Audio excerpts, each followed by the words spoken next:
દેશ ન્યૂઝ આપની સાથે હું ભાવિની અને આજે મહાશિવરાત્રીનો પર્વ દેશભરમાં ધામધૂમથી તેની ઉજવણી થઈ રહી છે। હર હર મહાદેવના નાદથી શિવાલયો આજે ગુંજી ઉઠ્યા છે।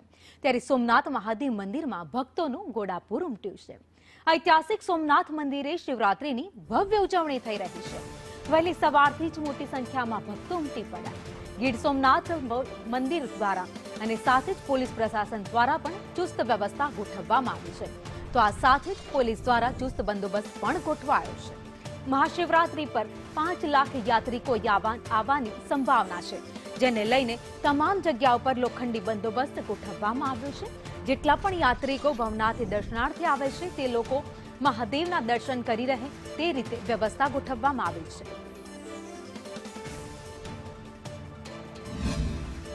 શિવરાત્રીનો આ મહાપર્વ છે અને આજે સોમનાથના સાનિધ્યમાં જાણે કે ભક્તોનું ઘોડાપૂર ઉમટ્યું છે।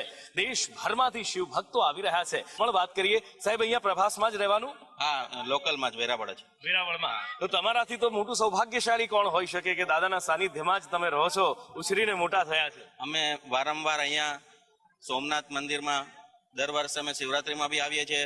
બહુ ગર્વ થાય। અમે તો વેરાવળમાં જ રહીએ અને અમે દર વખતે જ્યારે સોમનાથ આવીએ શિવરાત્રીના દિવસે અને પછી હાલતા ચાલતા સોમનાથના દર્શન થાય છે। 15 મિનિટમાં દર્શન થઈને બહાર આવતા રહીએ ને આમ જોવા જઈએ ને તો અમારું સોમનાથ એક મિની કુંભ લાગે અમને, કે એક મિની કુંભ છે એમ।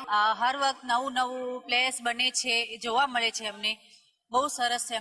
અમને ધન્ય છે કે અમે વેરાવળમાં રહીએ છીએ।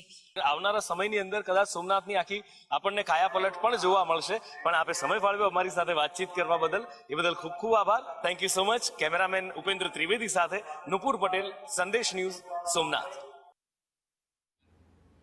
તો હર હર મહાદેવનું નાદ ત્યારે ગુંજી રહ્યું છે। શિવાલયોના દર્શન આપને સંદેશ ન્યૂઝ પર કરાવી રહ્યા છે। દર્શન માટે ધસારો વહેલી સવારથી છે તો રવેડીની તૈયારીઓ થઈ ગઈ છે। ભવનાથના દ્રશ્ય તમે જોઈ રહ્યા છો, જ્યાં માનવ મહેરામણ ઉમટી પડ્યું છે। હૈયેથી હૈયો દળાય એટલી ભીડ અત્યારે ભગવાનના દર્શનાર્થે પહોંચી છે। તો અમદાવાદ, વડોદરા, ભુજ, સોમનાથ, અમદાવાદમાં પણ તમામ જગ્યાએ આ ભીડ જોવા મળી છે।